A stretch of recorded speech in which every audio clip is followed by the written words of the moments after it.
বিরাট কষ্ট হচ্ছে, রাস্তা বিশাল খারাপ, বিশাল রাস্তা খারাপ। তো হ্যালো বন্ধুরা, সব কেমন আছে? করছি ভালো আছে। আর তুমি তো এখন আমি কোথায় আছি দেখতে পাচ্ছ, ঝাড়া কুমড়ো আর কুমড়ো, মাঠে ঝাড়া কুমড়ো, এদিকে শুধু কুমড়ো, মানে কুমড়ো কুমড়ো কুমড়ো, মানে কুমড়ো চাষ হয় এদিকে, বিরাট কুমড়ো চাষ হয়। আর যারা যারা কুমড়ো চাষ করো, যদি এই ভিডিওটা দেখো, কমেন্ট করবে, কুমড়ো পোকা টোকা লাগলে সব বলে দেবো, কী করে ওষুধ লাগে কী লাগে, ঠিক আছে? তো এখন আমি এসেছি যে হাতে আমার একটা হেঁসু আছে, একটা টিউ আছে, এখন এসেছি একটি পাটকাঠি নিতে, ঠিক আছে? ওই দূরে পাটকাঠি খাদ আছে, ওই খাদ থেকে পাটকাঠি নিয়ে যাবো। চলো দেখি কতটা পাটকাঠি ওখানে পড়ে আছে। মানে এই দেখো ঝাড়া কুমড়ো কুমড়ো কুমড়ো কুমড়ো, এদিকে কুমড়ো এদিকে কুমড়ো, মানে কুমড়ো কোনো আতা পাতা নয়, প্রচুর কুমড়ো চাষ হয় এদিকে। তো পাটকাঠি আমি আনতে যাচ্ছি, দেখি ওদিকে আছে কি পাটকাঠি আছে, দিবে কি আমি জানি না ঠিক, মানে অনেকদিন আসা হয় না খাদে। তো বন্ধুরা ফাইনালি চলে এসেছি, ঠিক আছে? খাদে ভরপুর জল আছে, ঠিক আছে? খাদে ভরপুর জল আছে। আর এদিকে দেখো পাটকাঠি অনেকই পড়ে আছে, দেবে কি আমি ঠিক জানি না। ওই জায়গাটা চাচা জায়গাকে জিজ্ঞাসা করতে হবে আমাকে। কিন্তু কলমি শাক দেখো কতটা গাছ, কলমি শাক মেলা আছে এখানে, কিন্তু পাটকাঠি মেলায় পড়ে আছে, কিন্তু দেবে কি না দেবে সে বুঝতে পারছি না। মনে হয় এগুলো নিয়ে নেবে, তোলা আছে এইসবগুলো যেগুলো আছে এগুলো নেবে না বোধ হয়,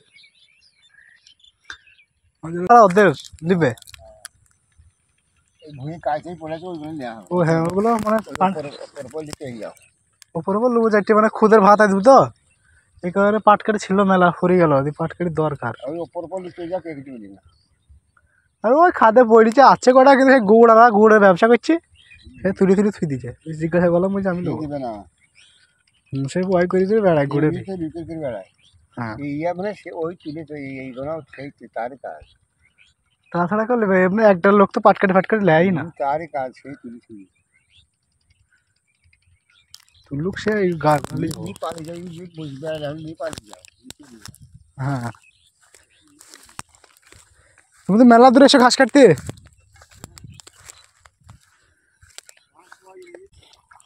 মানে ওইদিকে পাটকাঠিগুলো দিবে, তাই বলছে যেগুলো ভুঁয়ে পড়ে আছে, দেখি কি করা যায়। লিগা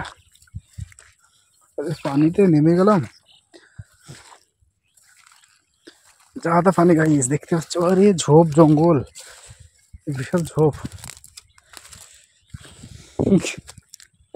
চাচা বলছে এগুলো নিয়ে নিতে, বলছে নিয়ে পালিয়ে যাও, তাই বলছে তাহলে নিয়ে কি বলো, এসেছি তো নিতেই, তাহলে নিয়ে পালাই এগুলোই, এই যেগুলো পড়ে আছে এইগুলো, কেউ আসার আগে নিয়ে পালাতে হবে, বুঝতে পারলে, নাহলে পরে সমস্যা হবে। তো ফাইনালি গাইস পাটকাঠি নিয়ে নিয়েছি, দেখো কতটা, মানে পাটকাঠি যেগুলো আমি তুলি সেই টাইমে যার পাটকাঠি সে চলে এসেছিলো, ঠিক আছে? দিয়ে এসে আমাকে বলছে পাটকাঠি লিস না, মারতে পর্যন্ত আসছে আমাকে, মানে ঝামেলা করার মতো। মানে তারপর আমার কাছে গেলাম, মানে দূর থেকেই বলছিল, তারপর আর কাছে গেলাম আমি, যে আমাকে চিনে ফেলেছে, মানে একসাথে কাজ করি তো, মানে থাকে এই জায়গাটাই। বুঝছি তুই যে আমি শুকনো পাটকাঠির আগে সাজাইছিলাম, ঠিক আছে? শুকনোটা ফেলে দে, ওইগুলো লিখা ভিজেগুলো লিখা। আমি বলছি ঠিক আছে, অনেক বোঝাতে হলো, মানে মানুষকে ভালোবেসে নিতে হয়, বুঝলে? ভালোবেসে নিলাম, সব কষ্ট হচ্ছে, মানে মাথায় আছে তো অনেক কাজ আছে, ভালোবেসে নিয়ে আমাদের ঠিক আছে শুকনোগুলো ফেলে দিচ্ছি, ভিজেগুলো নিচ্ছি, ফেলে দিয়ে নাম করে শুকনোগুলো বেঁধে নিয়েছি, দিয়ে পালিয়ে আসছি, মানে একটু দূরে আছে, নিয়ে মাথায় তুলে পালিয়ে আসলাম। ভিজে এখনও আছে, দেখতে পাবো ওগুলা, অন্য কালকে ফের আসবো। বিরাট কষ্ট হচ্ছে, রাস্তা বিশাল খারাপ, বিশাল রাস্তা খারাপ। তো পরের ভিডিও দেখা হচ্ছে, আর পারা যাচ্ছে না, বুঝলে? ঠিক আছে, বাই বাই।